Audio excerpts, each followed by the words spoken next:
sure shot. We the source now. Taking over the game, put it on padlock. With a better roster, sickness to play the lobster. Let them niggas hate, but revenge will never stop us. It's a sure shot. We the source now. Taking over the game, put it on padlock.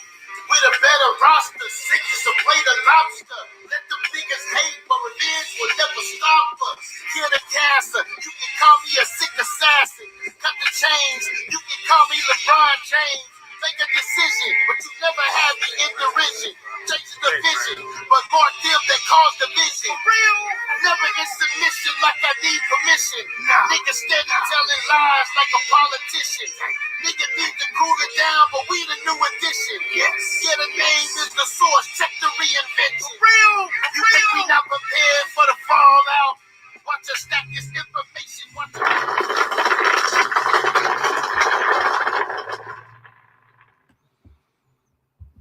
Yo. Yes, sir. Yes, sir. And Source Debate League. You know what it is. You know what I'm saying? My brother Joshua, my brother Asavio.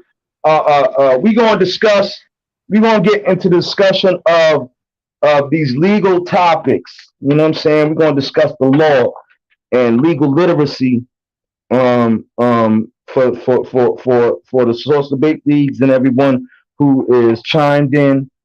We're going to try to begin to have a discussion upon legal strategies, legal ramifications, and the boundaries of the law. You know what I'm saying? So, brother Joshua, you know what I'm saying? If you want to set the parameters around what we're going to start discussing first, we can talk about family law. We can talk about federal law. We can talk about this whole idea of sovereignty. You know what I'm saying? Let me know where we need to begin this discussion. I think before we dive into jurisdictional family law, federal and state law, I think we need to open up with sovereignty, because I think that has swept the internet and swept a lot of brothers and sisters' minds as far as like the Moorish regime. You know, Polite was selling sovereignty packages, and a lot of people was really big on sovereignty. So if you can touch on that, pros and cons, does it work? Is it something worth our time? Is it something legal, or just touch on it for the family, man? All right, so I'm gonna keep 100 with you. I have seen multiple heads come in arguing that sovereignty. You know what I'm saying? I've seen multiple more science brethren go into the family courthouse. You know what I'm saying? Because I do the family law thing. So I'm an advocate and I'm a paralegal. I'm not a lawyer yet. I'm working on that. I practice paralegal studies and stuff, and I primarily function under family court law. Okay, so I've dealt with a couple of brothers who I've aided with custody issues, child support issues as well. And I've seen some brothers go in there and literally ignore what I was saying, go in there with that Moorish sovereignty stuff and get smacked up in the courts. Okay, understand one thing, you know what I'm saying? When it comes to this whole sovereignty thing, what you're doing is you're defecting. Okay, and so there are legal ramifications behind that. There are people who were part of the Dr. York's Tamaray and that whole situation. There are people who were born in that camp without a birth certificate or social security card. Okay, because they were trying to create some kind of sovereignty within this state. Okay, but there's a problem with that. Okay, not the state, it retains jurisdiction over certain situations. Laws have changed within years to the present day, where these sovereignty claims are actually fallacious. Now, one of my friends, he had some kind of Moorish Native American status and the whole nine, and he got smacked up in the courts. They actually proved that his documentation had absolutely no validity. Okay, so you got a lot of cats out here trying to sell you a dream. Okay, they'll be like, okay, yeah, you know what I'm saying? Send me $55 and I'm going to send you a document stating your national sovereignty, and you're a Native American, and under the doctrine of the peace and treaty, what is it? Peace, the treaty of peace and friendship. Okay, they will try to use this doctrine to trick you into thinking that you can just simply sign up for sovereignty and national Native American status, and you pay for that, and you get these documents, and then you go to court and you get beat up.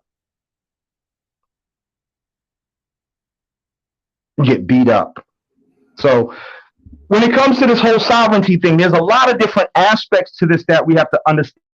We have to understand that the law is not static. It's always changing. Okay? And a lot of folks think that you can walk into the courtroom and start citing the maxims of law and other documents. You can barely even cite constitutional the United States Constitution in a state court, because the states have their own constitution, and you still have to abide by those constitutional laws according to the state. Now, the state's constitution is based off of the United States Constitution. However, unless there is a actual federal discrepancy, the federal government will not engage in your court case, and then you're left at the whims of the judge, who is going to base his decision upon state case law, state precedent. So a lot of cats are out here filling folks' heads with a lot of misinformation, and folks are going to court and trying to argue positions that they really don't have any understanding of, and then they get their butts kicked, and then they just say, "Whoa, wait, man, whoa, yeah, they ain't following the law." No, you don't understand the law. It's not that they're not following the law. You just don't know what the hell the law is right now. You know what I'm saying? So that's my position on that whole sovereignty thing, man. So hold on real quick, Christo. Hold on, man. For the record, so you're saying that maxims of law do not matter? Oh, come on, Christo. Don't challenge his information. Comment at the end. Oh, okay. Hold on. I'm going to answer that question, because watch this. The maxims of law predate. The maxims of law go back to early English law. Does England rule over America right now? No. So the maxims of law is garbage. That is debatable. No. Listen, I will tell you right now. Watch this. Let me explain something to you. The maxims of law state in the maxims of law that the father is supposed to gain all legal rights to the children upon divorce. That the father gets the legal rights. Did you know that? What does family court have to do with what we're talking about? Watch this, because if you're saying that the maxims of law is legitimate, then it has to function in all areas of law. It's not legitimate anymore. It's considered draconian. So if the maxims of law is considered draconian, that means the maxims of law is dead.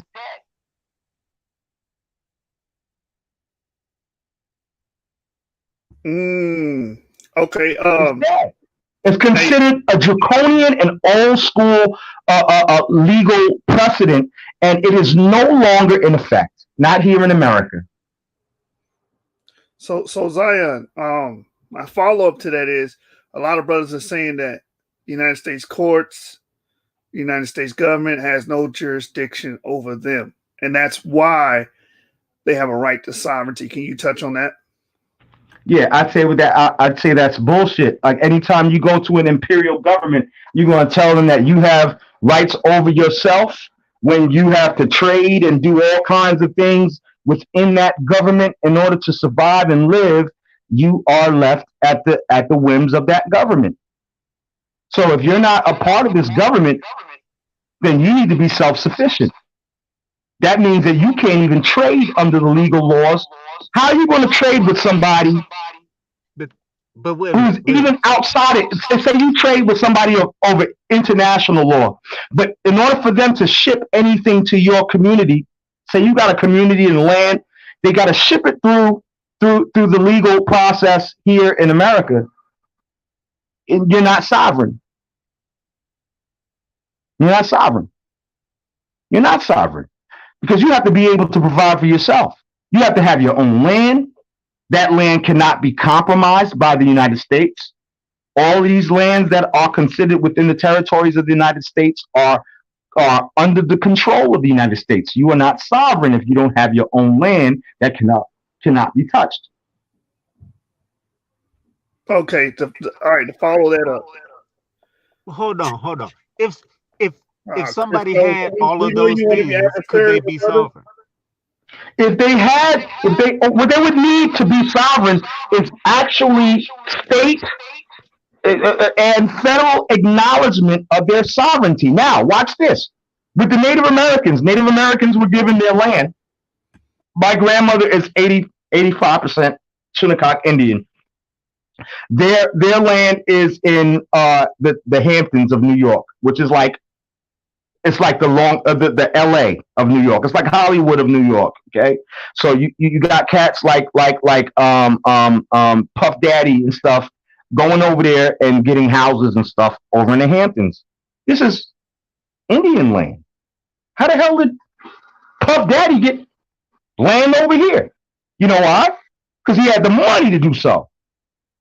Okay? Now, they won't cross certain boundaries, but they will sit there and work on folks to sell them out of their land.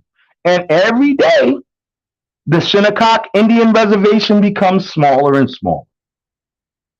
They are not sovereign because they're still subject to certain legal ramifications of the Democratic Republic. Mm. Okay, they may have charters and treaties, like the treaties of friendship. What is it? The Treaty of Friendship and Good Faith, or something like that. That's the treaty that a lot of these Moors will tell you that you have rights over the Constitution. But then when you go to court, you end up still paying child support, and you end up in jail if you don't. So you can kiss all of that crap goodbye.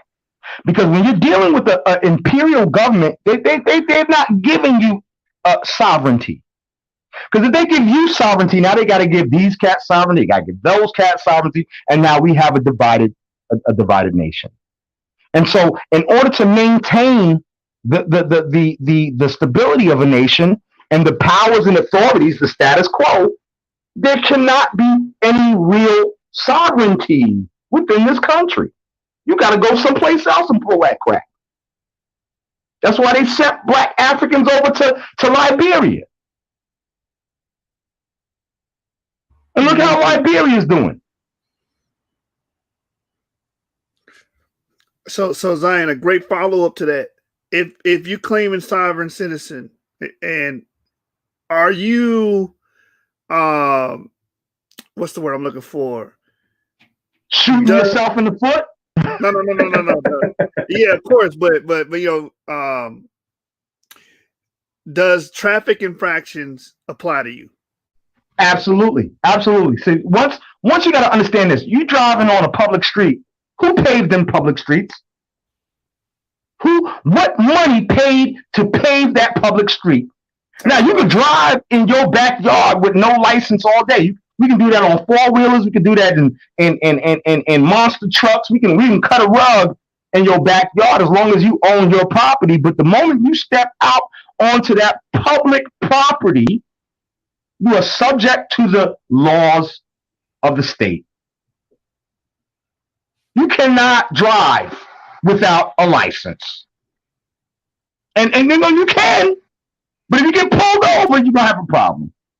And you can't claim sovereignty, because I've seen people do it. I've seen people say, well, according to this law and that law, and they say, well, technically, you are talking about laws that existed 70 years ago.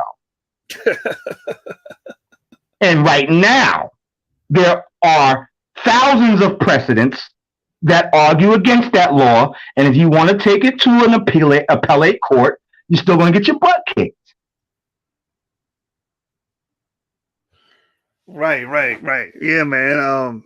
These are just things I've heard over the years. Like I said, my best friend actually is no longer an American citizen. According to him, he filled out some paperwork and disavowed his citizenship.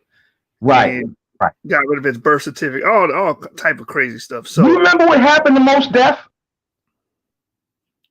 He couldn't come back to the country, right? Wasn't he stuck in Africa or something like that? Listen, because he got caught up into the Moorish science stuff, and he you know what I'm saying, he disavowed his birth certificate name, and he gave himself a Moorish name, something Bay or whatever. I don't know if it's El or Bay. So he thought he was going to have this, you know what I'm saying? So he basically disavowed America. He brought himself out of America. This dude went to England, a place that he ain't never been to in his life. And he could not return to this country. Because he was no longer a citizen by his own doing. Yeah, so stay there and be stupid. You don't think these white folks trying to play with you? Either you gonna play in their playing field, or you gonna get the hell out, like how they say. You know what I'm saying? Or you want to go back to Africa? Go back to Africa. You go ahead and go back to Africa, and then Europeans are still controlling the land. You still gonna have to be a citizen somewhere. Right? You gonna have. They ain't gonna just let you come into their country, take some land, and start building your own nation, because that becomes competition. You can't even go in the woods. I remember you had that white boy go to Alaska. They did a whole Netflix series about that, and they made him pay. Right. Pay for permits. All the years he was out there, the state of Alaska made him pay for back pay for all the years he stayed on there, hunted. That's right, and that's a white boy. That's a white boy. Yeah, man. So go ahead and think that you can get some sovereignty. What you'll end up doing is dissociating yourself from society in total, and then you're going to have a problem buying and selling anything. Yeah, Jasu, you know where I'm going with this, right? Yeah. You can't buy or sell without the mark of the beast, bro. Hey, man, I think this is going to be good because a lot of people think they're legal. I'm not going to say they think they're legal experts. How should I frame this? They'll watch these people, like you said, with the last name Bay, these Moorish groups, and they think that, okay, now I know more than the judge, or I know more than the municipality in their county, but they're not seeing the other end of it. You know what I'm saying? They're not seeing the results of these people going and fighting in court, or the results or the fines that they're getting in these court systems. Could you touch on that a little bit, on the failures of people trying to go? Yeah. So I had one of my brothers. He went in there and he discussed his rights to his child. He stated that he was under the Treaty of Peace and Friendship. He was Native American, you know what I'm saying, Aboriginal. I don't think he used the term Aboriginal, because there's a legal term. Aboriginal is actually a negative term, as well as Native American. It almost means enemy of the state within the Black's Law Dictionary. Okay, so he didn't want to use that. I think he probably used another term to relate to his native indigenous. That's the word that he used. Indigenous status. Okay, so he had all of these papers, all of these documents through Moorish science community, and he was supposed to be a part of the, I think, Wichita Moorish Native American Society. He's got all of his papers. I saw all of his papers. He got at least like 40, 50 different pieces of documents. So he goes into the daggone court thinking that they're going to honor his legal rights, and that his child, because that's his child, says she must be underneath the Treaty of Peace and Friendship, and so therefore she had to go before a tribunal a Native American tribunal, but they turned around and they looked at his paperwork. And when he came back into the courtroom a month later, they said these documents are of no consequence. They're not even legitimate. They're not even legitimate. There are no such people as the Wichita, according to the peace, the Treaty of Peace and Friendship. There's certain Moorish groups are creating false tribes, and they're selling this to the people, thinking that they're getting some kind of sovereignty and freedoms and rights that were granted prior to the Constitution. And then they end up losing their licenses, going to jail, or what have you, losing their children, what have you, thinking that they're walking into these courtrooms with the Trump card. You know, you don't got the Trump card. Okay? What you got is a fluke. You got some Miss Cleo shit. Shake the bones up in the bucket. Yeah, shake the bones up and toss them out. Here's what's going to happen next week, you know what I'm saying, in your life. And, you know, it don't happen next week. So this is our problem. Like, we spend a whole lot of time trusting in our... No, we got a lot of black leaders, and they had good intentions. Okay? But one of their intentions was also their own self-preservation and the self-preservation of their own children and family. So, do we have pimp preachers in our community? Yes. We've always had pimp preachers in our community. Okay? And that goes even down to the Moorish science community. I know a lot of my Moorish brothers are going to be mad at me for saying this. But I don't give a shit. I'm going to keep it 100. Excuse my language. I know this is a family show. I don't care, because, listen, you cannot lead the people astray to make presumptions about what the law is going to do and what it's not going to do. You haven't even taught folks how to research and shepherdize a legal document.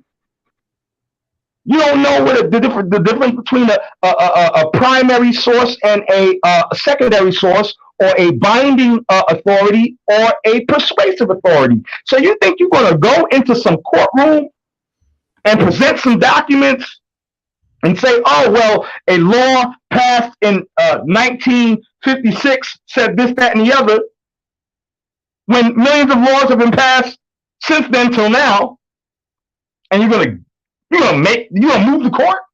They're gonna laugh at you.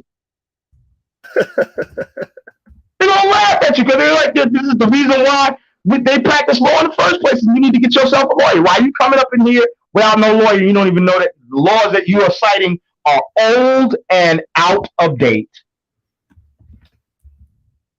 Yeah. One of them is the law. The only people that's supposed to have a license is the commercial carriers. And back then we had the freedom to travel. They will quote this law that says everyone has the right to travel. Therefore, I don't need a license. I don't have to deal with traffic infractions. You can't pull me over. None of that. And I feel like that's just downright insane when there are laws on the books, you understand, that says you're required to identify, you're required to have a license. Right. You know, right. The moment you pull out of your driveway and you enter into a public road, you are now subject to the authorities and to the laws and regulations of the state. And the state requires anyone driving on a public street to have documentation of their ability to drive. See, one of the things with certification and with your license is that it's giving you certification that you're able to function a vehicle. You go to OSHA regulation in order to use certain tools for work. Like, you can't just do welding I can weld, but I ain't got no certification, but I want you to hire me. Well, you're gonna have to go to OSHA. right. Just to protect ourselves legally from a lawsuit, because we want to make sure that you know what the hell you're doing. Because you sit here and turn around and burn your face off. Now we're liable because you didn't have no certification. Right.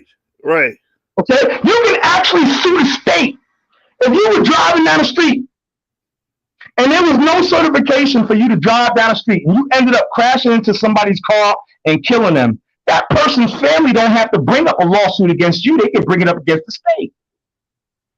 Yeah, that's true. So the state protects itself legally as well. So this is why there is certain provisions for certification and licensing to make sure that certain people are not dealing with liabilities, especially the state. The state don't want to pay you nothing. Right. Yeah. Because what you said is true. Because if you die like on a highway or something, some families try to make the state pay for the actual incident. You know what I'm saying? Or the funeral. I've seen that before. Right. Because that would be called negligence.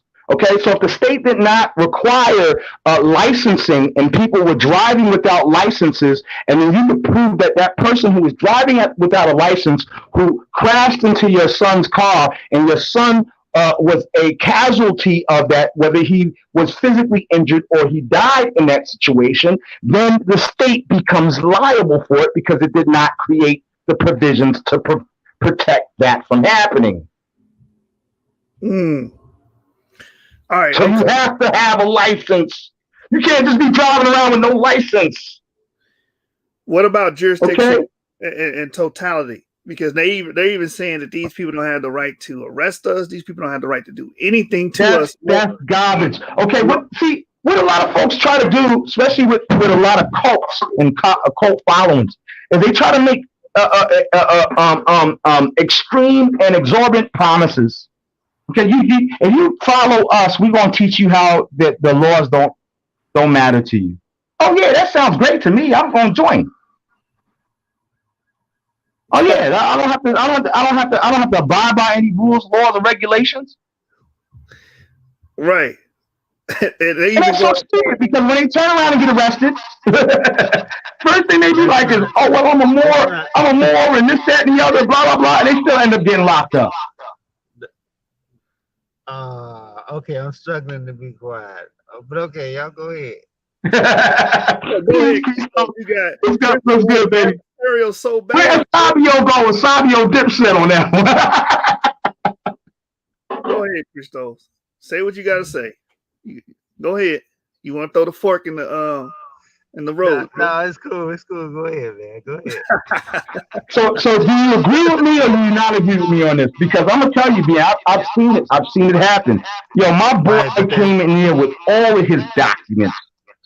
The Treaty of Peace and Friendship. I am a such and such Native American, blah, blah, blah. And if we're going to go forward with this court case, it needs to be transferred to a tribunal, a Native American tribunal, etc., etc. And you know what they told that boy? Get a lawyer. Hey, a lot of times these people that's claiming sovereignty, they're not coming with legal representation. They're saying they represent themselves, and they like you said, they're giving them a thick packet of paper and submit that to the court. And what they're calling that is what is it called? Paper terrorists? Paper terrorists, yeah. Paper terrorists, because they got to sit through and sift through all those documents. Right, they got it. Yep. And see, here's the problem. A lot of cats think they know the law. One thing that I learned in paralegal studies, and I didn't notice before because I actually made this same mistake. When I was writing my legal documents, fighting for my son, I was writing all of these freaking case laws, and I was my original pleadings was about almost 50 pages. Almost 50 pages. And I was supporting it with all of these legal, but I didn't know how to study law. I didn't know what was relevant. I didn't know how to make it short and brief and quick and smack them up. I was giving up all the goods and sending it in there, and the courts looked at this like, you know what? We ain't reading through all of this. We're not reading. We get 1,000 cases per day. We're not reading through this. Okay? Get a lawyer or go to law school. I said, you know what? Great. Thank you. I started going to law school.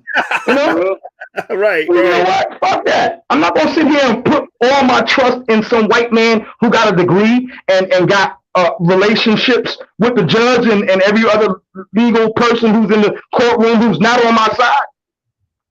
I need to know the law. So I said, you know what? I'm gonna start off with paralegal studies, and then I'm gonna go into legal studies or criminal justice, and then go to the JD. Okay, but what I learned in paralegal studies is so powerful because what most people don't understand is the paralegal, you don't need a JD to be a paralegal.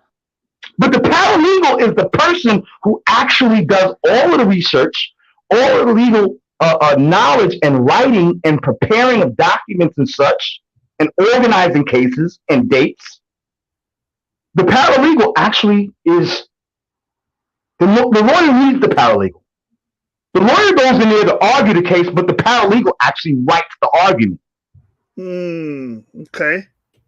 Okay. So the lawyer doesn't do any work in researching. I think that there are lawyers who do some research and stuff like that. Don't get it twisted, because they're going to check your work, but they want to know that you know what you're doing. So when you start doing your research, you're doing your LexisNexis or your Westlaw research engines. If you're not really pulling out the right case laws, the lawyer could call you out on that. But if you're pulling out the right case law, the lawyer don't need to do anything but argue the case that you wrote. Right. And that's what they want. They want somebody who's going to put the argument on paper, so they can just go in there and argue it. So, all right. So I want to ask you this, because it's all relative. Now, the same people that's pushing this sovereignty and saying we can go to the courts, these people don't have jurisdiction.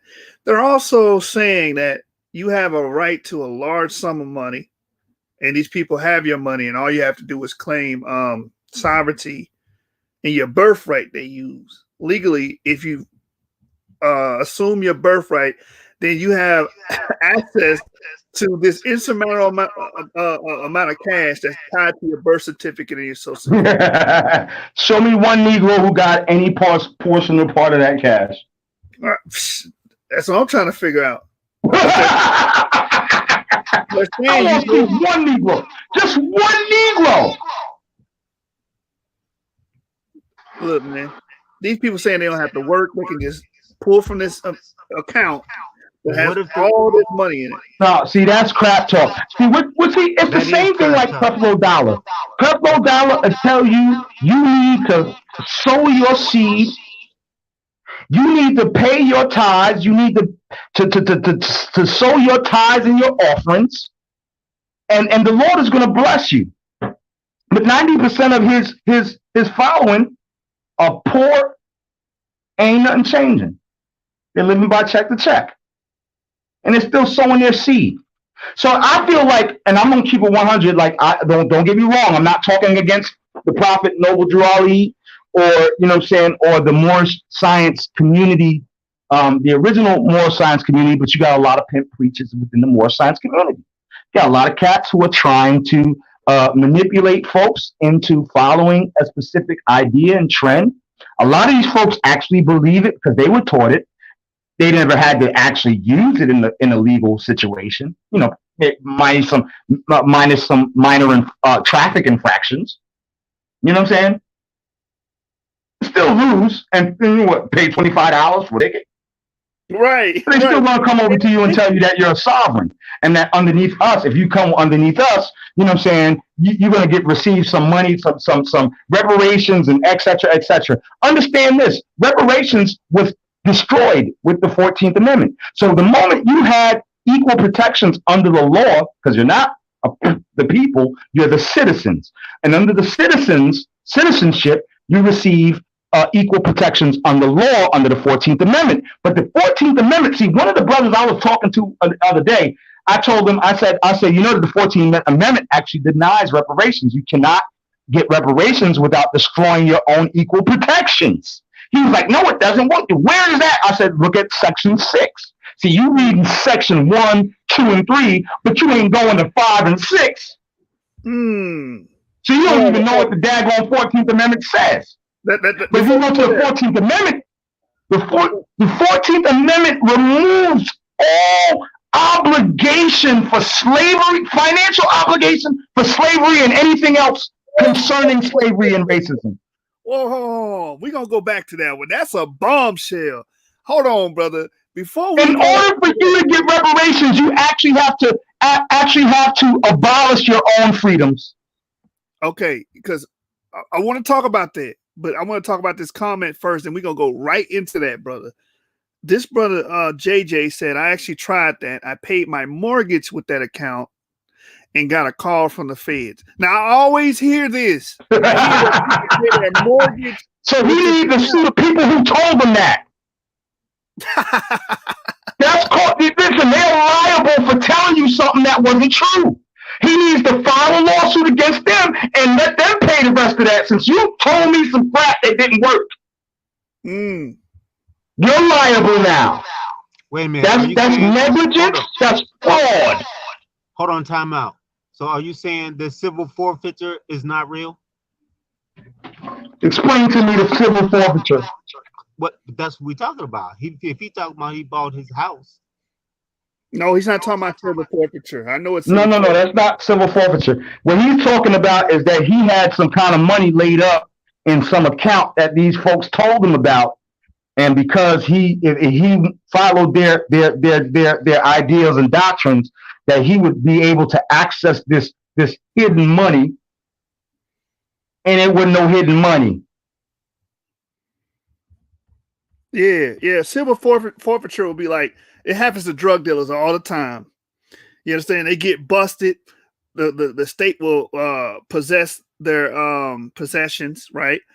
They had a car. They will say, well, this was bought by illegitimate means or illicit money, right? So then they will put that up for sale.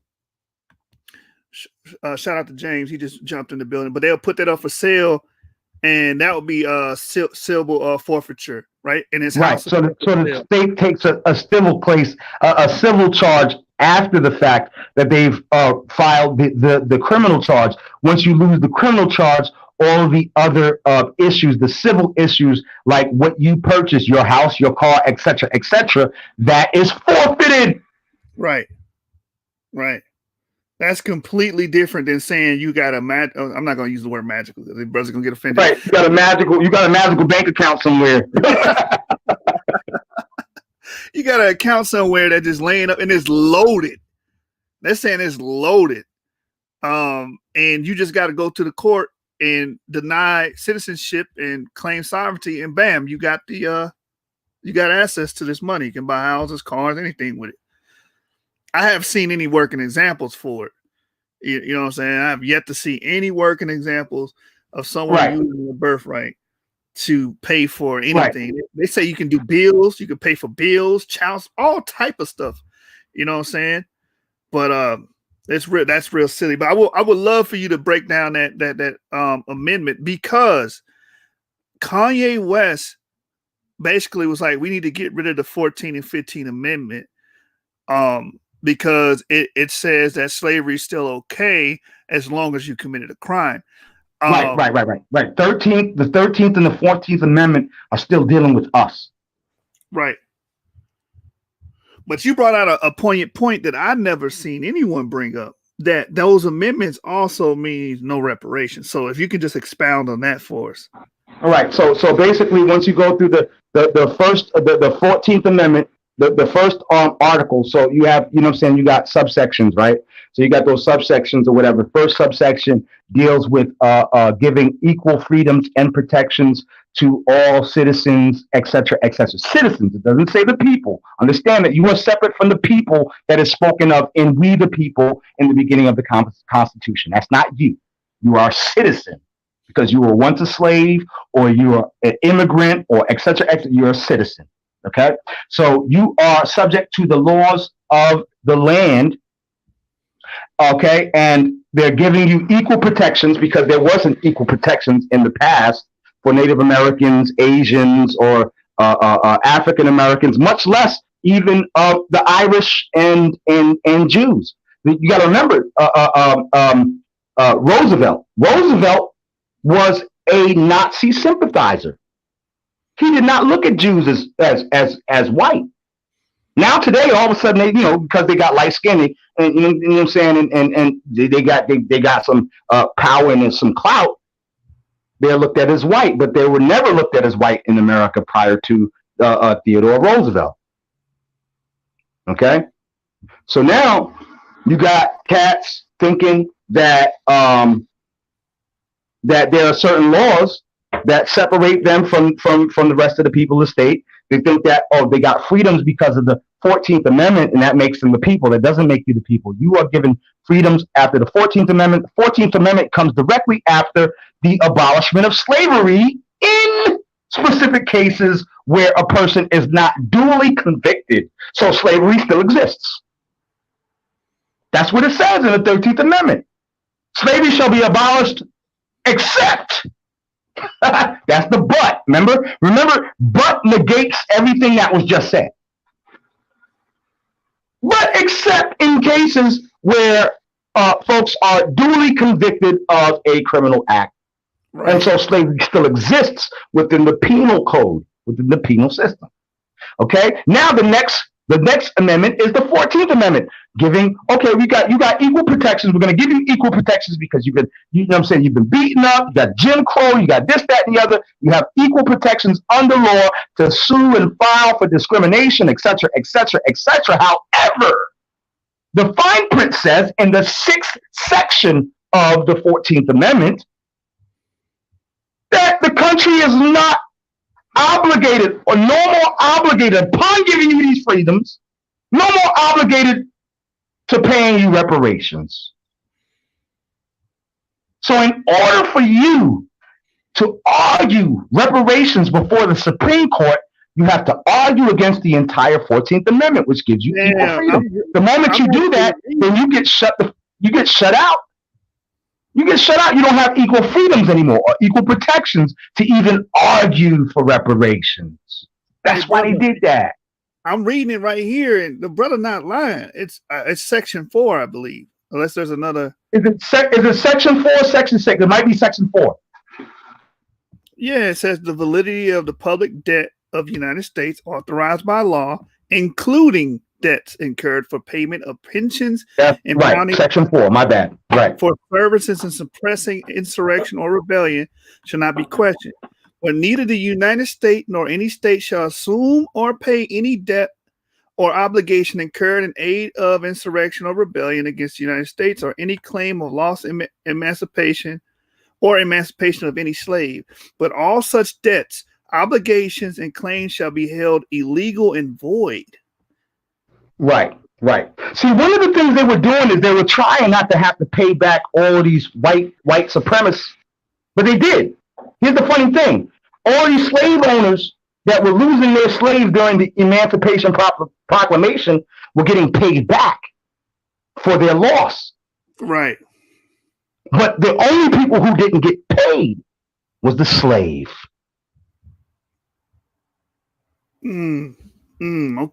Okay. Wow. I always thought that reparations was not tenable for other reasons, but that I don't know. Maybe I'm wrong. It's not tenable based on the 14th Amendment. There's a legal clause, and once you use your equal protections rights, you have signed a contract. Don't you sit here and you argue when you go out there and you argue Black Lives Matter, this, that, and the other. You gain certain equal protections to argue that case and this, that, and the other, and you can take that to court, and you can take it to federal court, you can take it to appeals court. You're getting equal protections. Upon that, your use of the jurisdictional powers of the state, you have forfeited your right to reparations. Wow. And you know what's powerful about this is it says the validity of the public debt of the United States. Right, meaning that it's valid. So we ain't gonna pay it. Wow, bro. Wait, why hasn't anyone brought this up? No one brought this up. Because Negroes only read the first two. Negroes only read the first two subsections. He's absolutely right. He brought this up on the show that we did a couple weeks ago. Peace, y'all. This Sabio, if y'all can hear me. Hey, shalom, peace. He brought this up a couple weeks ago on the show that we did, and he said, and when I read it, I was like, I didn't know this either, and it shocked me too. And this needs to be addressed because it really said it really gets to that. There are a lot of people in leadership who will tell you that we should not look for reparations, right? So even when Barack Obama was in office, people were like, well, why didn't he fight for reparations? Because he knows that there's a contract already that has already been established within the amendments of the Constitution. There is no fight against it unless you're going to abolish the 14th Amendment, which means that the moment you abolish the 14th Amendment, you also abolish your own equal protections. Well, I don't think we should abolish it. I think we should amend it. It needs to be amended, absolutely. But that has to be taken to the Supreme Court. And Supreme Court only takes 10% of all of the cases that it receives. It receives over 8,000 cases per year. Only 800 actually get seen by the court. Wow. Only 800 out of 8,000 cases. Okay? So you can file with the Supreme Court if you want to. Doesn't mean that it's going to be observed. They'll send you right back with a stamp, a big old red stamp on it, null and void. Golly, so no reparations legally. None. None.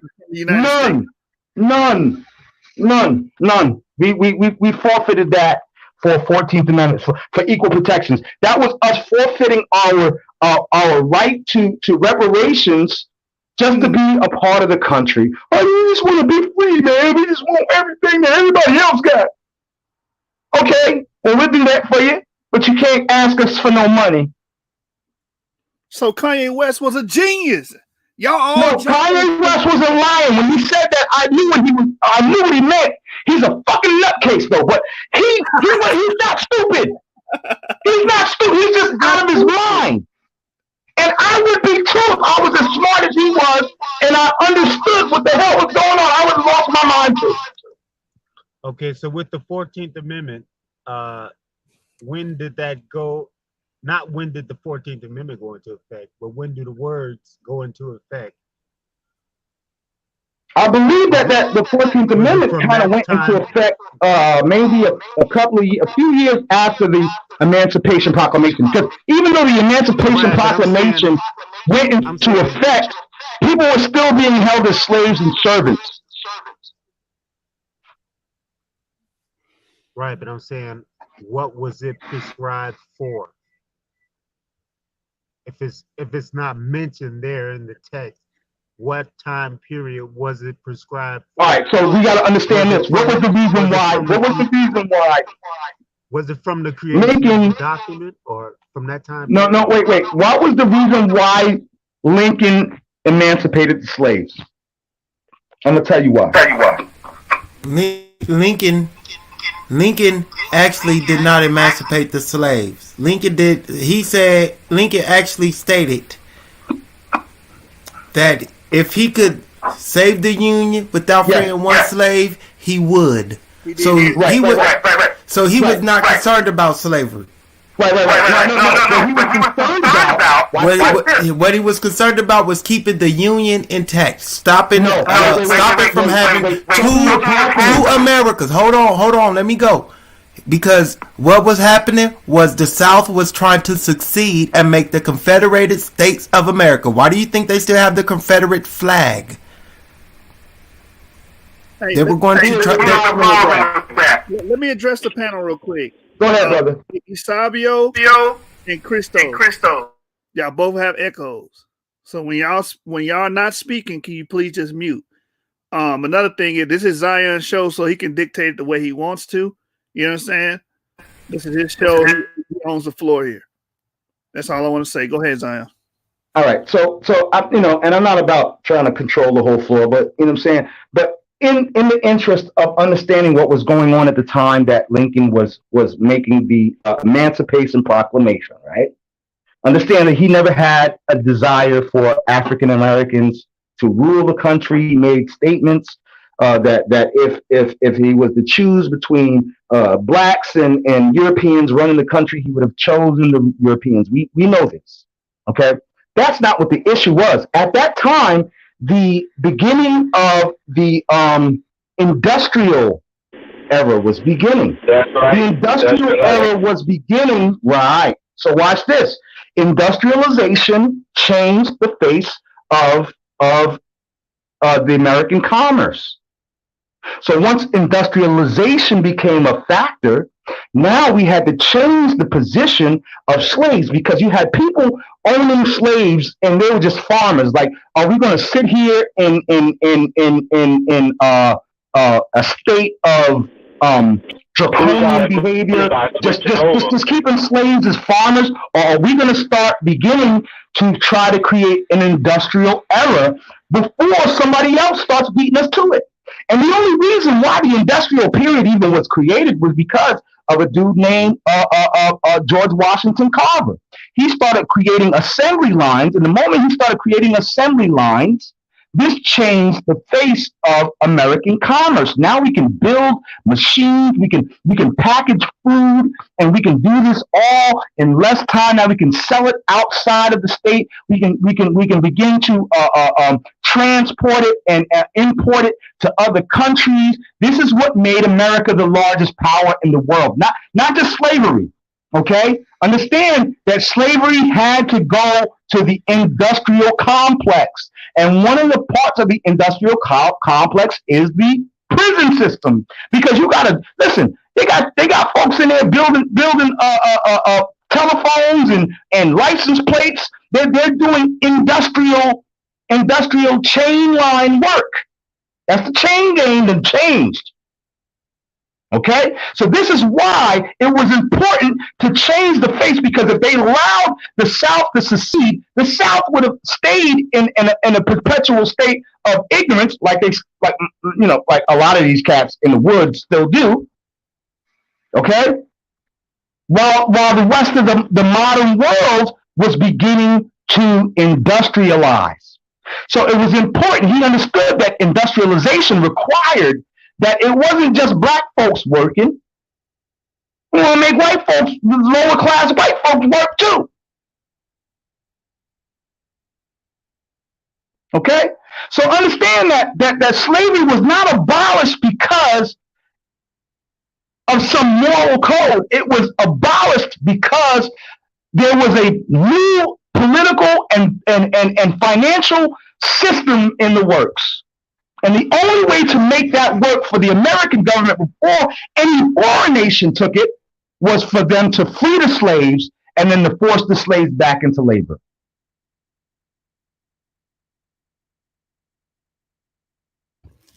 Yeah. Well, I agree with you. There's nothing wrong with what you said to me at all. Hey, you got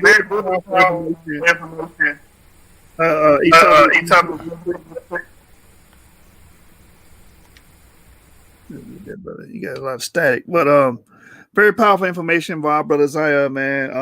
Man, you dropped a damn bombshell with that 14th Amendment, bro. That was crazy. But one of our commenters, Sally Cakewalker, says, "Can y'all do a breakdown on Executive Order 13603 signed by sellout Obama?" Okay, can anybody pull that up and read it for me? Yeah, I'll pull it up. I'll just do a brief analysis just based on my legal knowledge. Not saying that I'm a proficient in what this is, but I saw some of the human rights laws that he wrote in HR. Was it H1R1? I'm not sure exactly which human rights executive order he wrote, but it became a part of the United Nations. But it doesn't necessarily have to pertain to America, because you got to understand that America, even though the America started the United Nations, America is not subject to the United Nations. Okay, so this is another issue we're going to have when it comes to human rights.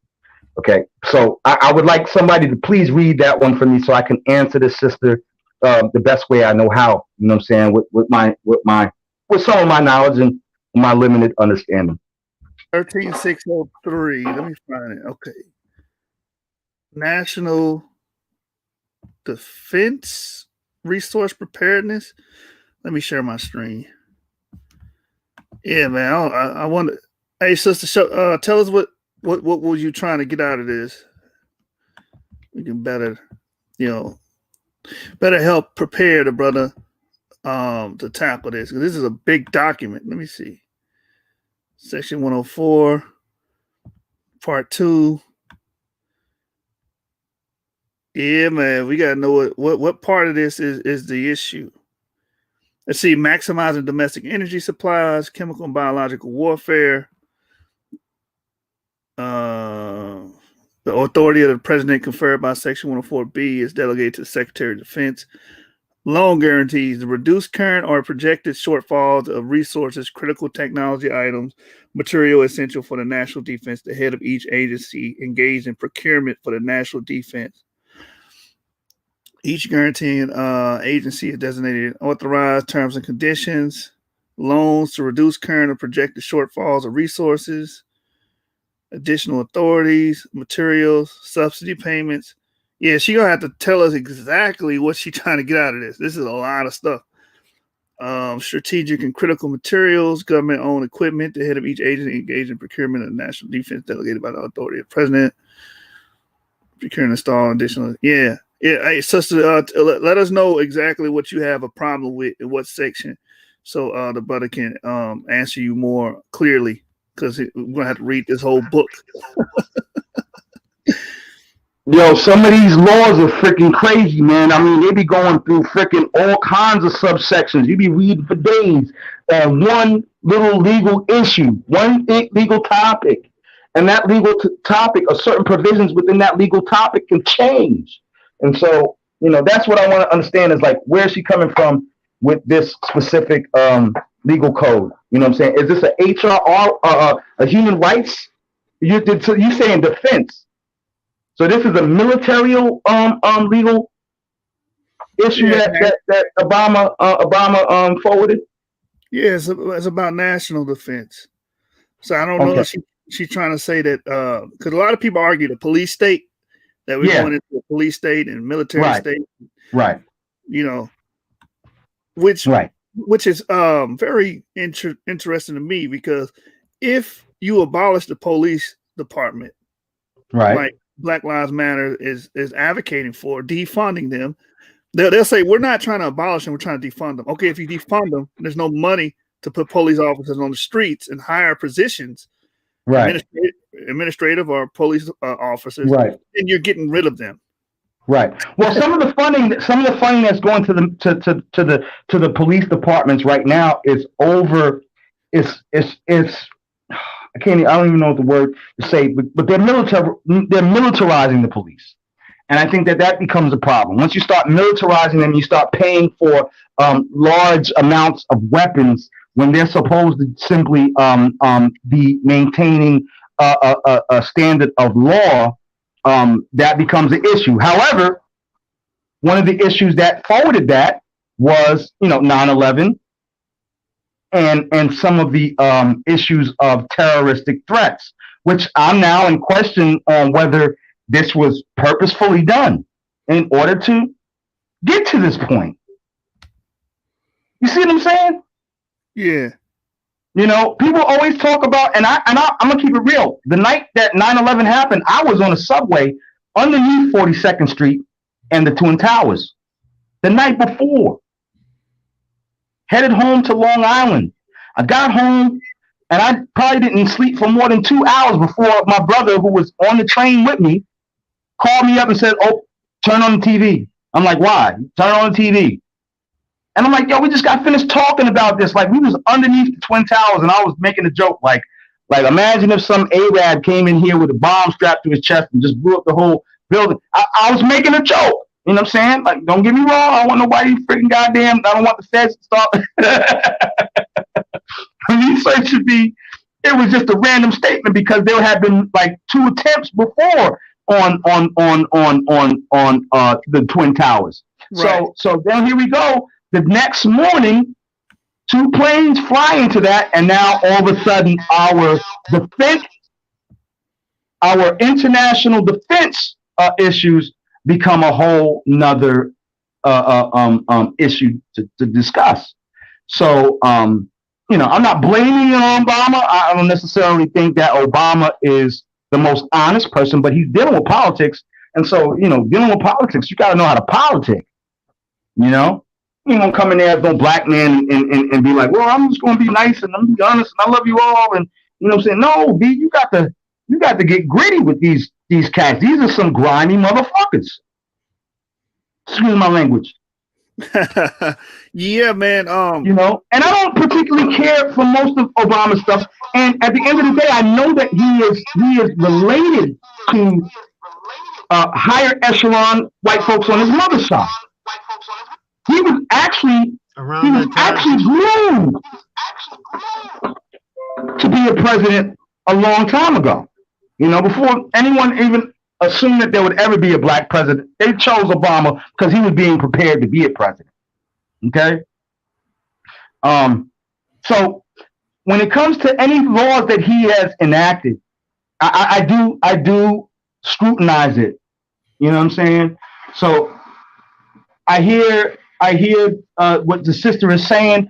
I would like to look a little bit more deeper in depth into that specific law that he passed and try to, pick out really what he was trying to do, whether it was in benefit of the people or whether it was in benefit of the government. Because you got to remember, laws are enacted not out of morality. Law and morality are two different things. Laws benefit the country.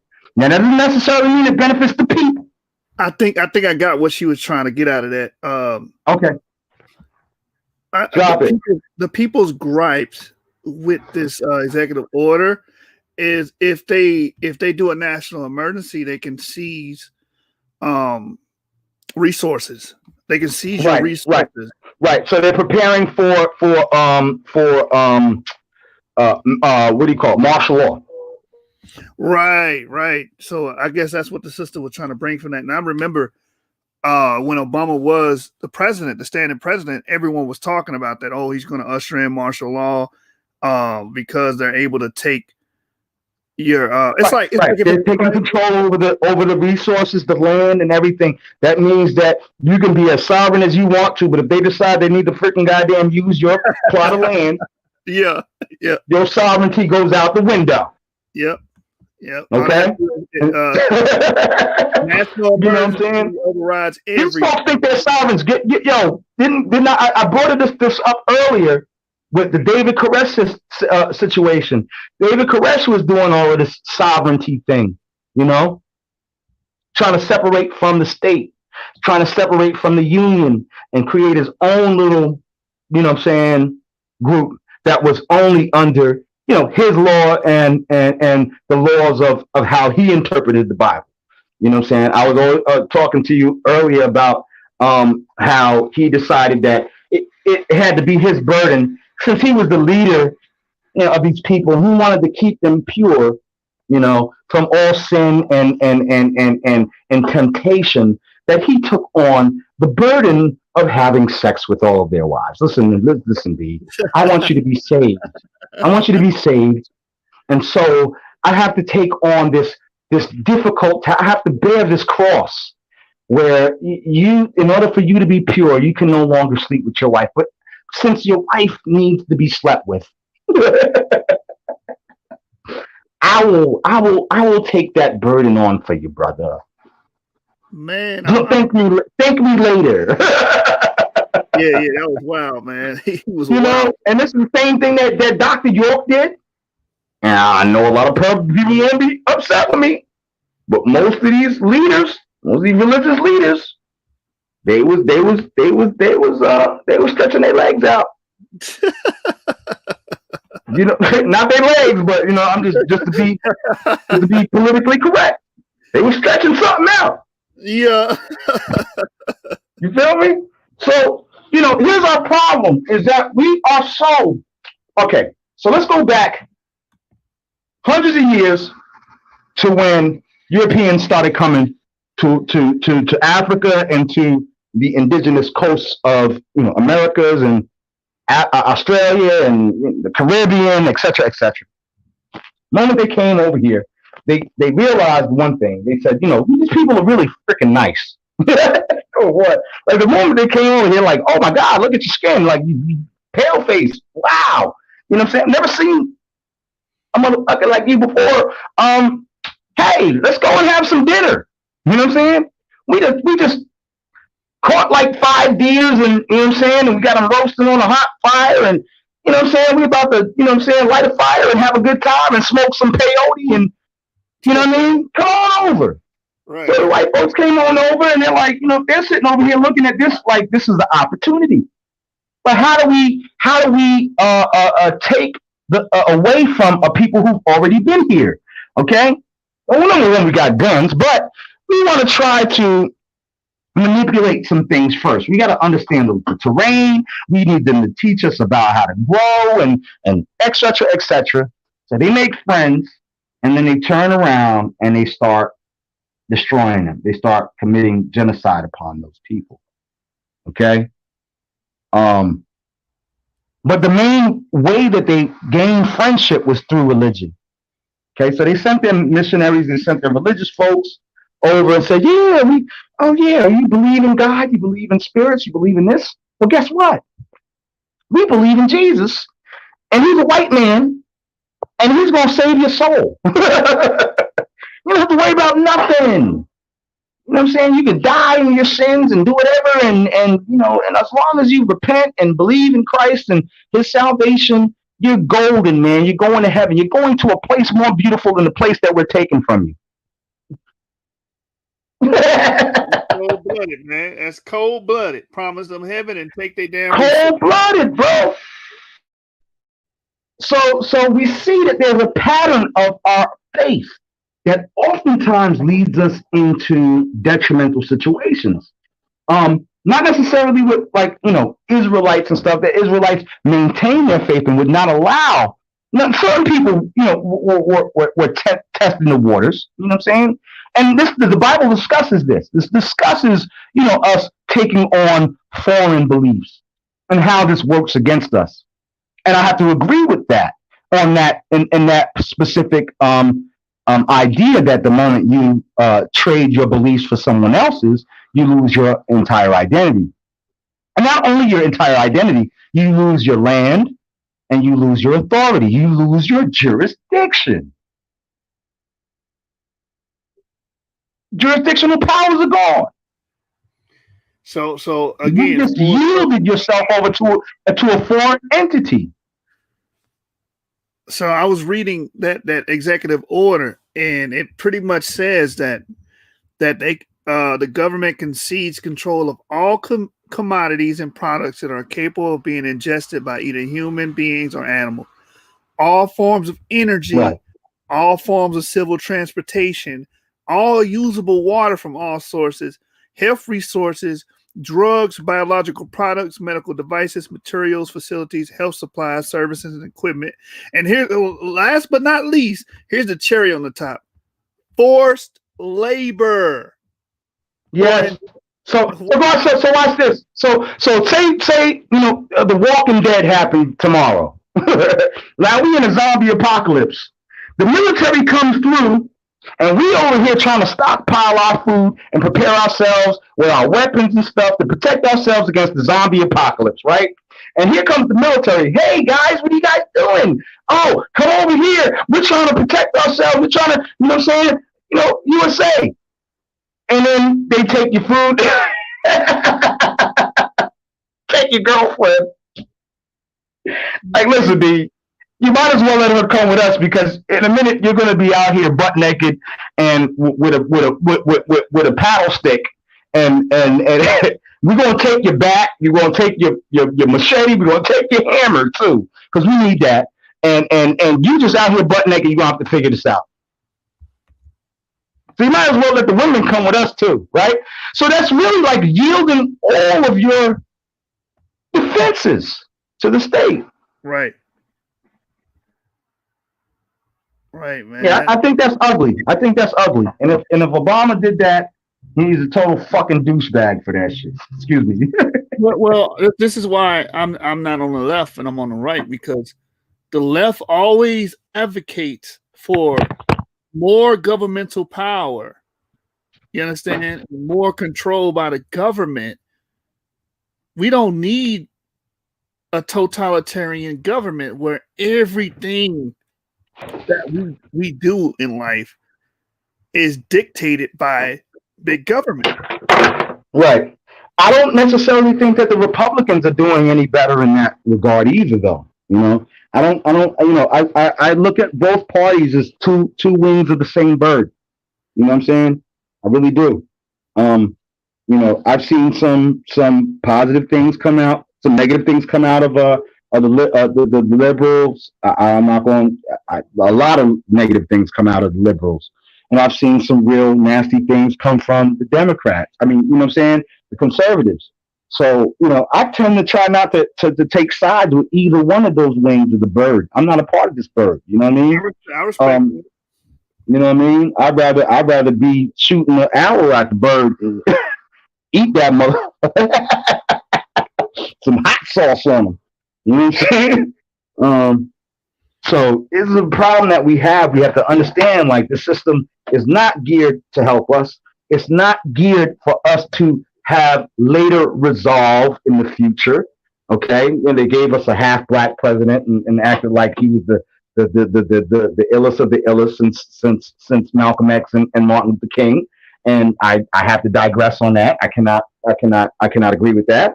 You know what I'm saying? And our people are so easy to follow the next fad. You know what I'm saying? The next dramatic episode of Empire. Next time on Empire, we got fruity ass Obama, and now we got, you know what I'm saying? This douchebag over here. So all of them are douchebags to me. Biden, all of them, man. I'm not a big Trump fan either, because I'm from New York, so I know shit about Trump. Excuse my language. I know things about Trump that most people won't even talk about because they're in fear of that they won't see the next day. You know, and that's coming from my step uncle being that he my stepdad's brother used to work for Donald Trump, and that was in the 80s. Before I even, like, I was absolutely surprised that this man became the president, knowing what I know from my step uncle. I was like, really? Did he just win the election? Are we serious? Well, goddamn. Like, you can't win for lose, man. Like they say outside, you can't win for lose. You know? Yeah. I don't lean toward the right. I don't lean toward the left, man. I don't even listen. If I'm going down the middle, I'm going down that middle with a freaking goddamn ox cutter. I'm gonna chop that bird in half. Yeah. You position yourself in the center. I understand that. Right. Yeah. I can't take either side. I can't take either side. Knowing what I know, because remember earlier, understand, like early when Lincoln was a Republican. Okay. Yes, he was a Republican, and the Republicans were pushing the issue of freeing the slaves and emancipation of the slaves. But the Republicans also knew the financial aspects of the industrial era.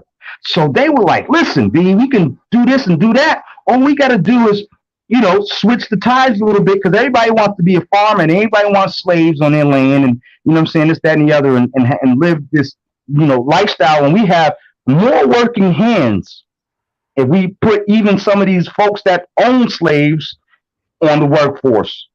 So you have a lot of white folks who went from being middle class at that time to being working class, blue collar. So white folks lost too. You know what I'm saying?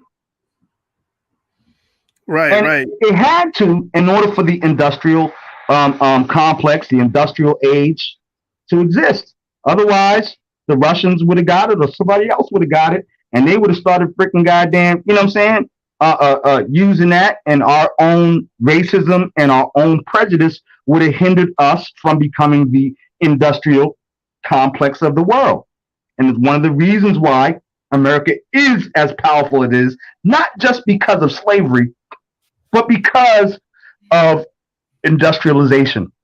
Thanks. Okay? So understand that slavery had to die in order for the industrial complex to exist. Okay? So when we're talking about these corporations technically owe us money. Okay? Now, we don't necessarily here's a loophole though.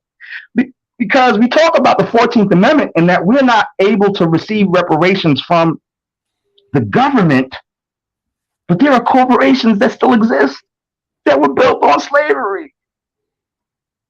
So they past the fact that there's a statute of limitations, but the statute of limitations can be walked around if the effects of somebody's maltreatment still exists. Somebody's still suffering from the maltreatment. Then you can literally go back years after a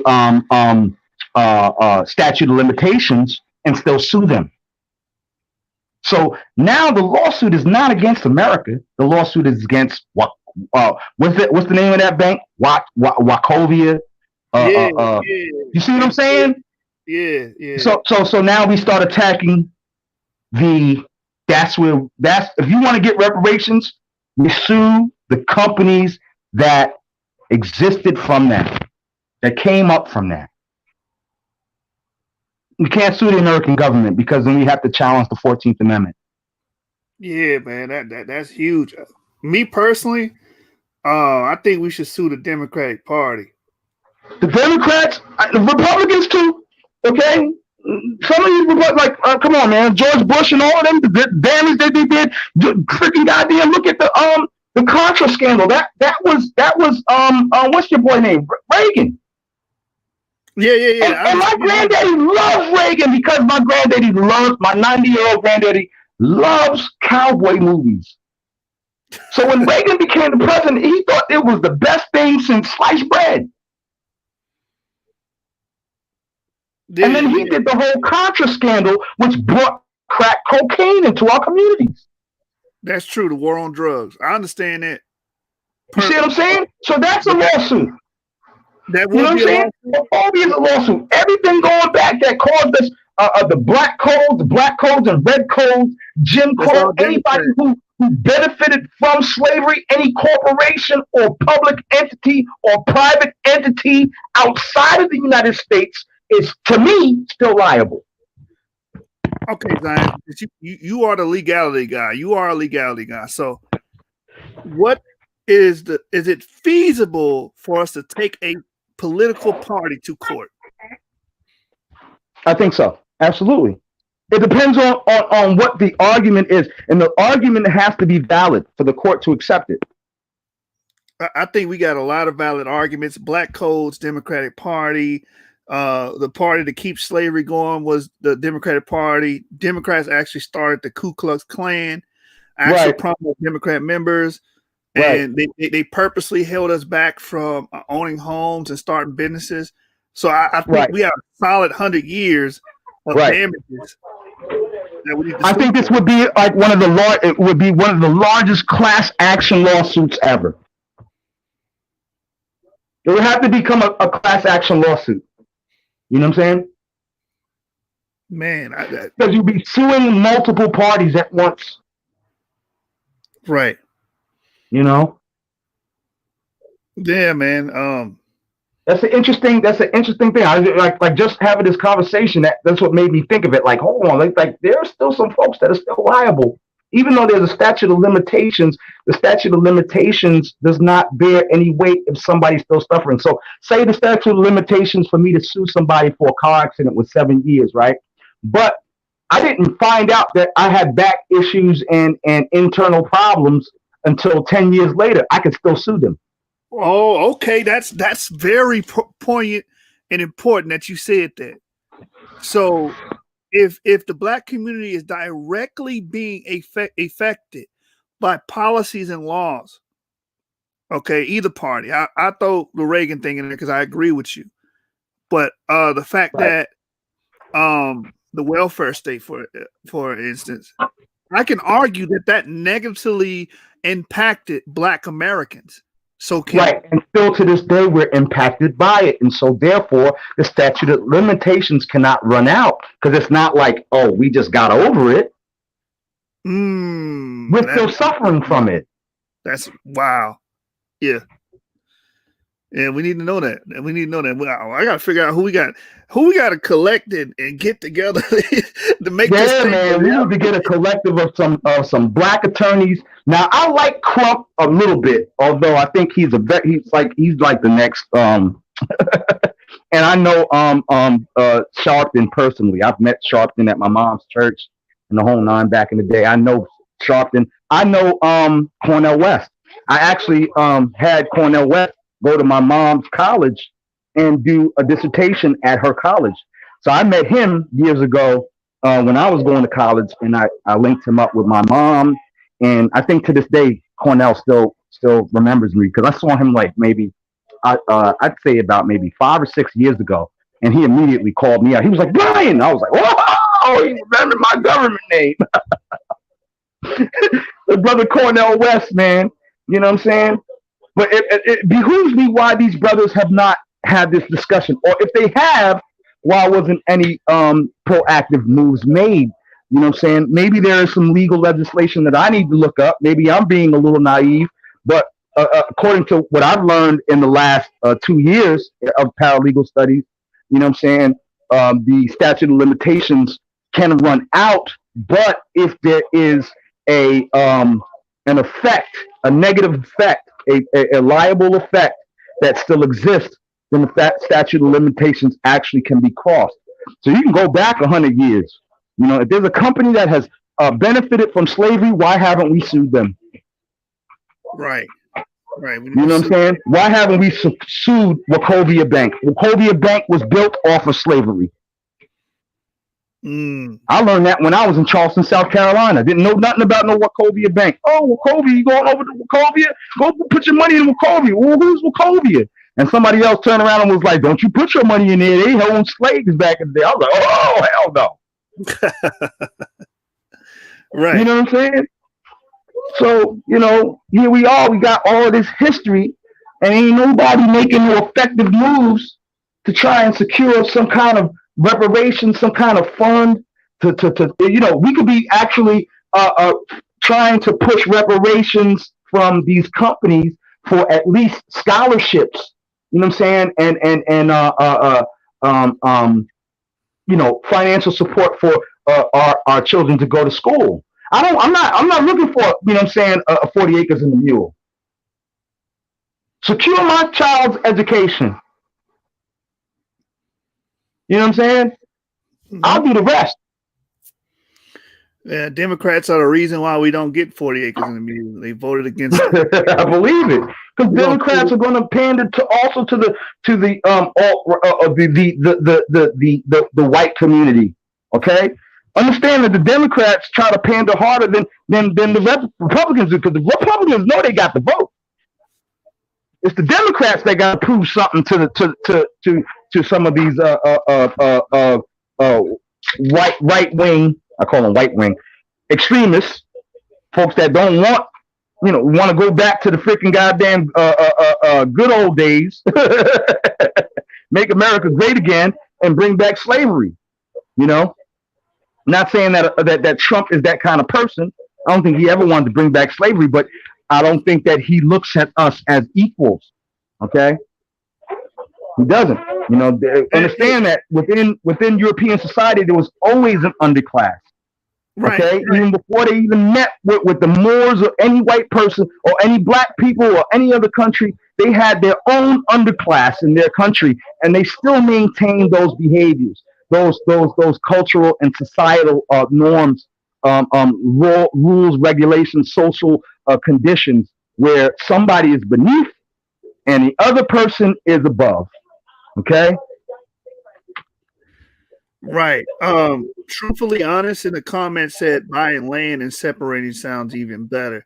What's the legalities and parameters around doing that as far as separating that way? Separating how? Say it again. He said buying land and separating sounds even better. Right. Well, here's the deal. When you're buying land, technically here in America, America still retains, the federal government still retains the right over that land. Just like we just said, my homegirl just brought up that whole law. They can come and get it. Yeah. Whenever they want to. Whenever they deem it's necessary. Listen, we need that land right now. You're going to have to come up off of it. That's eminent domain. Eminent domain. Okay? So it's not just about buying land. Okay? Wow. How do we protect that from state and federal obstructions and you know what I'm saying?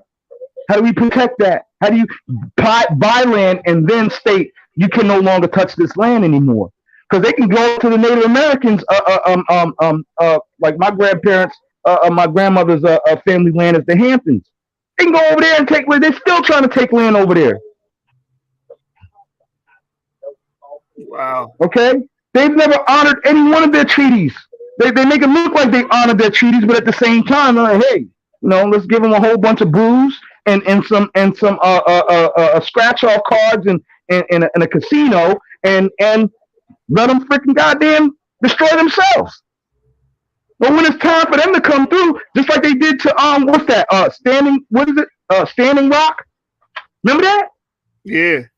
Standing Rock is on Native American land. Your boy Trump said he don't give a heck about that.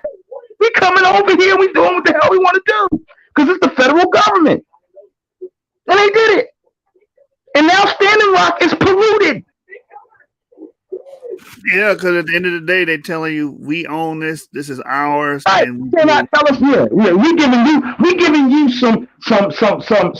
some leeway right now. We being nice, but when it's time for us to do what we want to do, you're gonna have to EAD. Man. These folks ain't they ain't changed. They ain't changed. They smile in your face. You like a piece of pie, baby? No, I'm good. I'm good on the pie. I don't want no raisins in my coleslaw. You know what I'm saying? Right. You know what I'm saying? I don't want no raisins in my coleslaw because I know how y'all get down. You know, separating ourselves will require us leaving this place and building some form of military, protections to defend whatever land it is that we decide to move to. Ghana's offering land, but honestly, even if you go to Ghana, the moment you leave out of it, I bought this land, blah, blah, blah. You go, they've been doing that land thing, that land scheme for decades. Okay? Folks go over there and say, oh, I just bought some land in Ghana. And then turn around and find out that 50 other people were sold the same piece of property. Okay?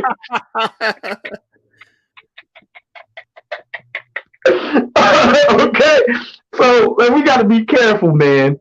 We got to be wise. And I don't have all the answers when it comes to this. All I know is all of those little legal loopholes that they like to play on us.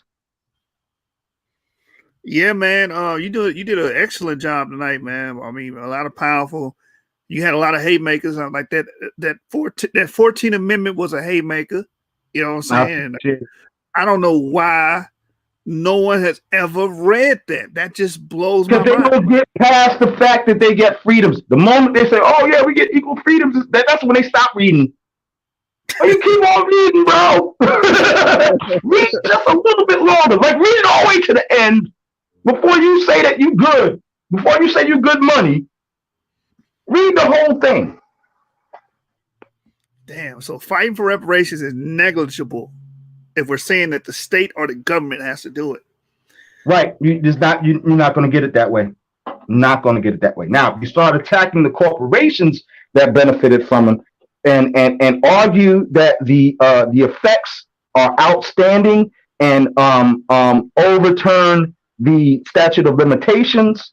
That's the only way you're going to get any, and then you have to have a real effective way of applying that. Because what are you going to do? pay every, like, if say you win $1 million, like this, like how many millions of people? So everybody gonna get 50 cents. You feel me? It don't even make no sense.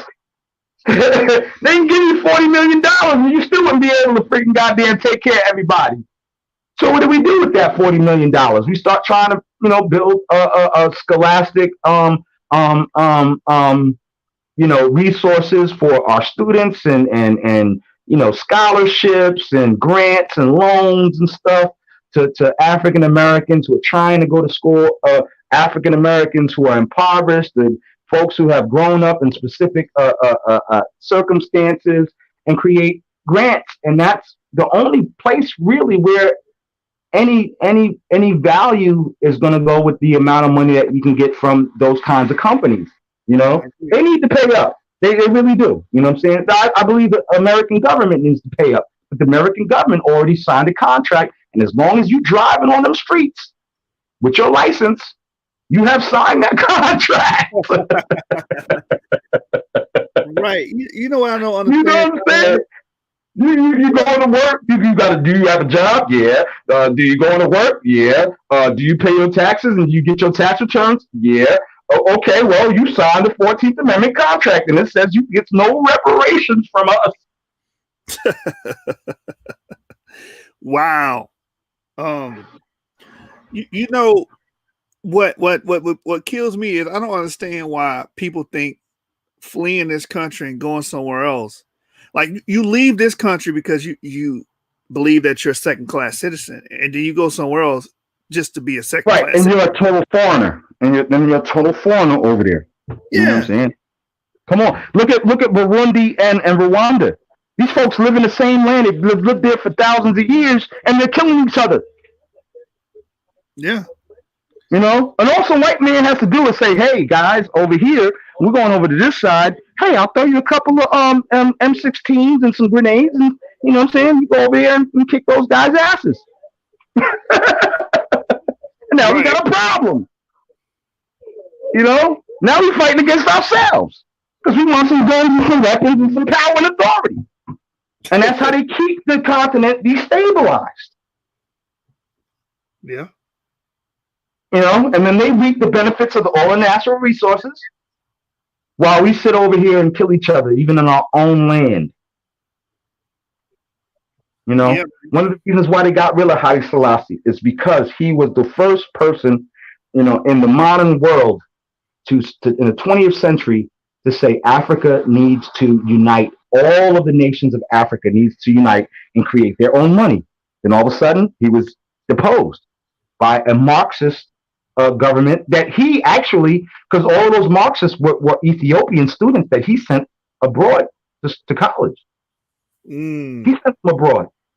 They came back and took over the throne. Okay?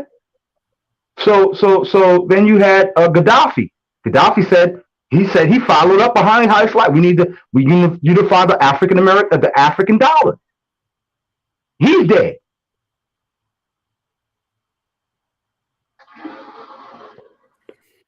Hey, man. At what point do we get the broader picture? At what point do we actually see beyond, the niceties and the kumbayas and you know what I'm saying, and taking sides and stuff, when we know that our adversary has always been adamant about maintaining their rule and control over us and our land and everything that we have or everything that we ever had.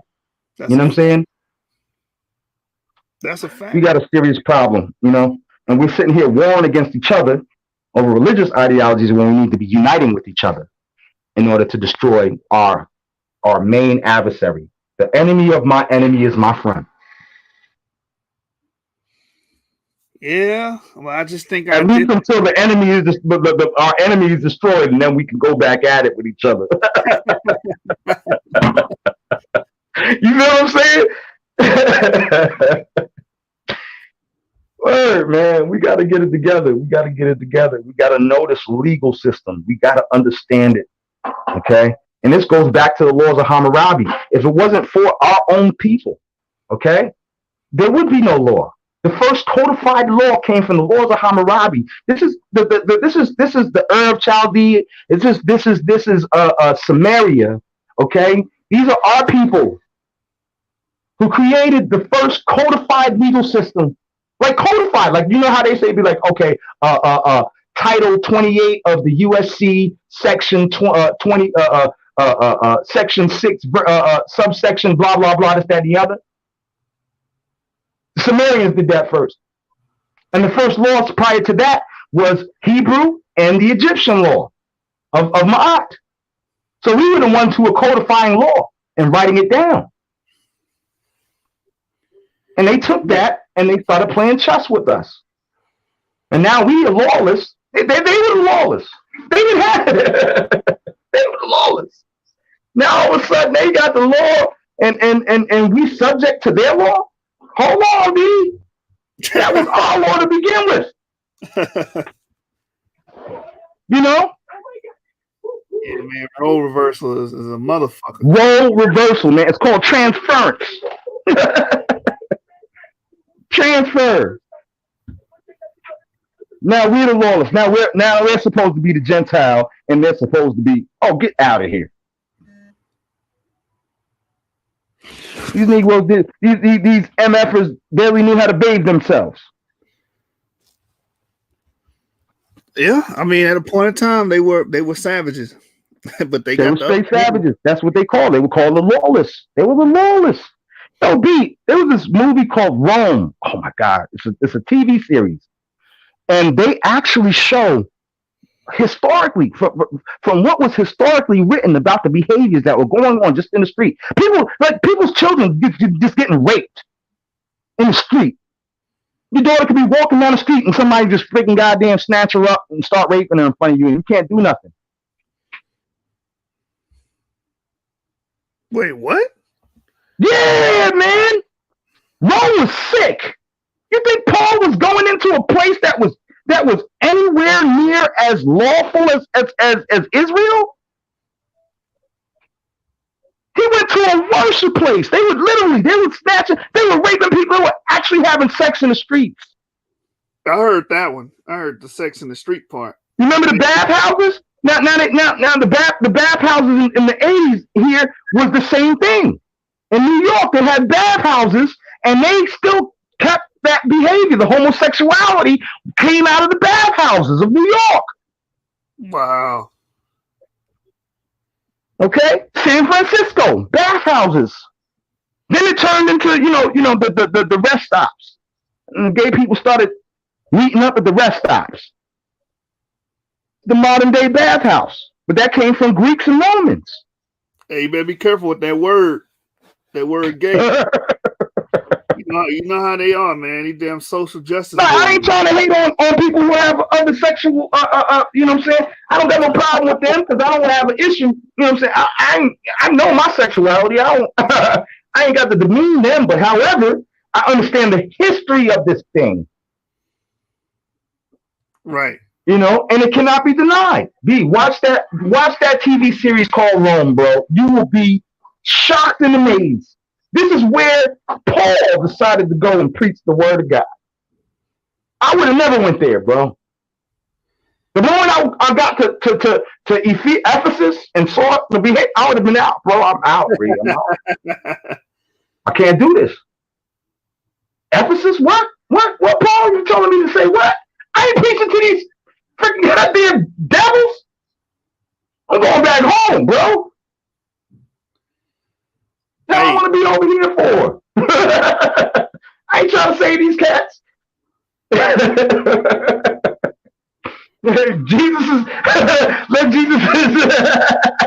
his mercy abound, B. I'm out, B. I'm out. I'm Ghostface. Deal with this. Walk down the street and see somebody raping a 14-year-old or something. Come on, man. Little boys and stuff. Come on, man. No. Go ahead and watch that movie Rome. It's literally based off of the actual events that were happening in Rome, and you will be disgusted. Hey, this is the question I got for you, man. And maybe if you want to close, you can close. Yes, sir. Because right now the political sphere is crazy. Mm-hmm. and Right. they're trying to redact gun laws, gun control laws, and they're also trying to redact freedom of speech. So, Right.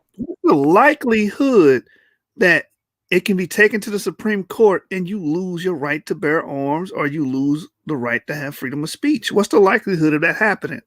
Well, I mean, they rule on those things almost every 7 years, except for like the First Amendment, Constitution, Second Amendments, the weapons and stuff. But then they start trying to reinterpret the law. Okay, so the law has been reinterpreted 1,000 times over since the Constitution has been written. The Constitution, how they interpret the Constitution today, is different how they interpreted the Constitution when they wrote it. Okay, so nothing is finite. Nothing is. This is a house built on sand. That's crazy.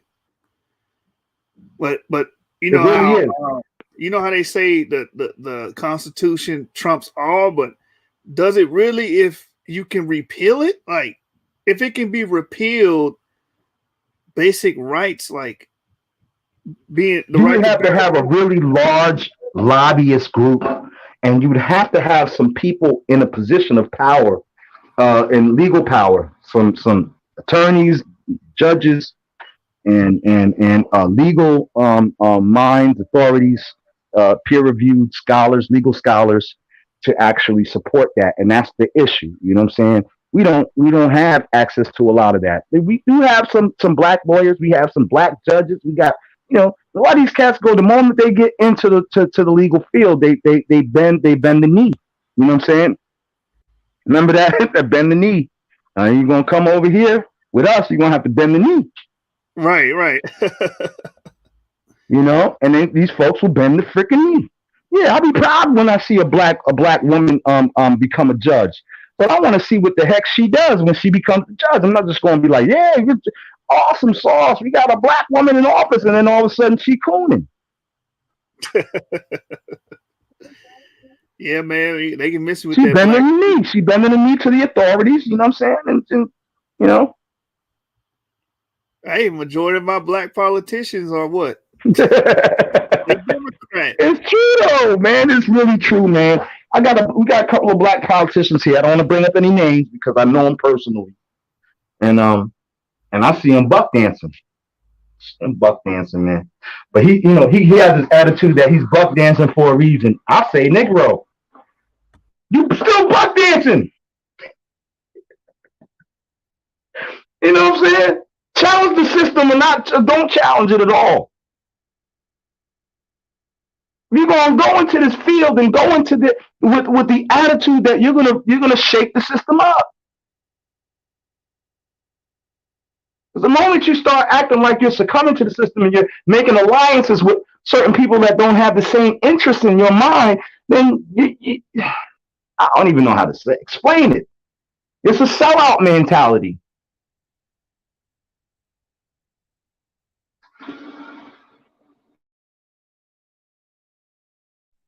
So with that said, you know what I'm saying? And not to, keep on bantering, but, I want to do another discussion about the family court system, because I think this is a very powerful point that needs to be discussed about, fathers' rights and the system, how the system gears women towards trying to remove the child totally from fathers, and how the system actually disenfranchises fathers and places them under financial obligation for the specific reason of oiling the system, keeping money coming into the court system and to the state. And so the child support system is really unconstitutional. There's this issue of what they call debtor's prisons. What is a debtor's prison? And if I owe some money and I can't pay it, then I go to prison. That's unconstitutional. Okay, so if I am trying to pay my child support and say I get sick, or I get injured on the job, and for 6 months I'm out of work, but the child support court does not drop that child support based upon my earnings, then now I'm going into arrears, and they're placing what do you call it, those they're placing percentages, you know what I'm saying, interest upon what I owe. Now, by the time I get back to work, now they're going with income execution. Now I'm not making any money at all because they're taking all of the money because I was in debt because I was injured. It's a problem, you know? And then fathers are still not able to see their children. So, you know, the legal field is an interesting field, man. You know, and it's not fair. It ain't fair. But if we're gonna change anything, if we're gonna be effective, we gotta stick our foot in the proverbial ASSs. Feel me?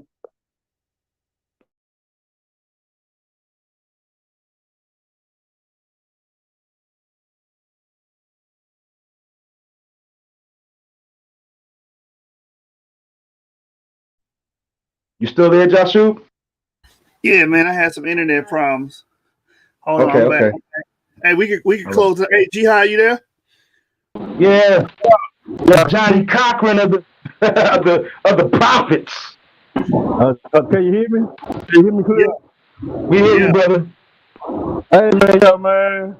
I want to give a shout out to the Sources Great League, man. With everybody tuning in, you know what I'm saying? My brother Zion. Don't forget to like, share, and subscribe, man. But yeah, man, this is very interesting, man. And I've been wanting to do a presentation on reparations for a long time. So I think before my next presentation, I continue to talk it. I might just do something like a little, like what I've been wanting to do, like this, man, about reparations. It's a lot I want to say about that, man. You know what I'm saying? Because the only I get into it, I ain't gonna get into it today, y'all. But man, yeah, I want to do one of these Sundays, man. Probably the next time. But my next, that's what I'm gonna do. My next one, man, I want to do about this reparations. We all need this. We all need to hear about this. And I've been wanting to do this for a long time. And you inspired that, brother. You know what I'm saying? You inspired that, Zion. Much appreciation, brother.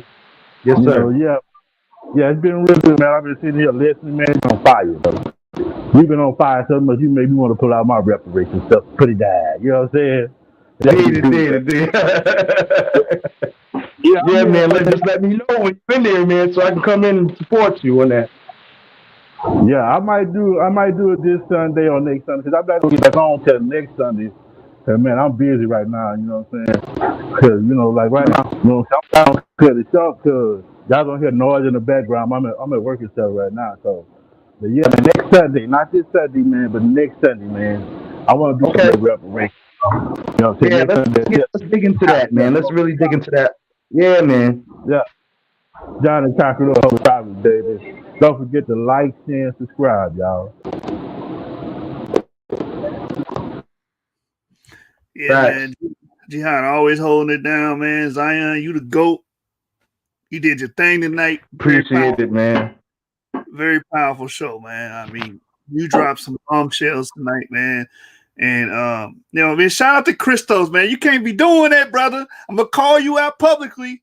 Christos did good, man. He was doing good, man. He just dipset for a second. Christos and the Savio. Yeah.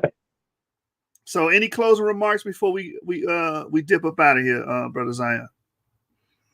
Yeah, I'm just gonna say, you know what I'm saying, much love to the Source League. You know what I'm saying. I look forward to more discussions and engaging in some debates. I'm gonna try and pull multiple leagues into a large, you know what I'm saying, battle royale situation. And I got much love for the Source brothers. Y'all know, you know what I'm saying, I'm added. I think everybody who's well, not everybody, but everybody who's, you know, top administrators and stuff like that to my group as administrators. And we just want to move forward and really bring forth some good content. And you know, and I love all your brothers, man. You know what I mean? I appreciate all y'all to the umpteenth. Like my mom said, the umpteenth. You don't even know what that number is. You know what I'm saying? Love all y'all brothers, man. Yeah, man. Same here. Feelings mutual. Hey, brother Yawasop, we do have a debate, I believe, next weekend between Yashar and Santonio. I think it's next weekend. Oh, yeah, so that's going to be a good one. Yeah. Yeah, I'm looking forward to that. We're going to be debating on the understanding of the law, if I'm not mistaken. So that's our next debate next weekend, y'all. All right. So with that, man, Xion, very powerful presentation and information. You definitely now it's like, hey, that stress is on your shoulders to do a follow-up, brother. Listen, man. Listen, brother Don Bird already told me. He said, man, it's time to show some leadership, my brother. I said, I'm coming, B. I'm coming. Yeah, man, you definitely got it in you, man, to drop this poignant information, man. We appreciate you blessing the channel with it, man, for sure. Indeed, I appreciate y'all allowing me to speak, man. All right, we out, man. SUC signing out. The Source. Subscribe to the Source Debate League on YouTube and join the Source Debate League Facebook group, and also join Firehouse Reasonings on Facebook as well. We signing off. Right. What's up or shut up?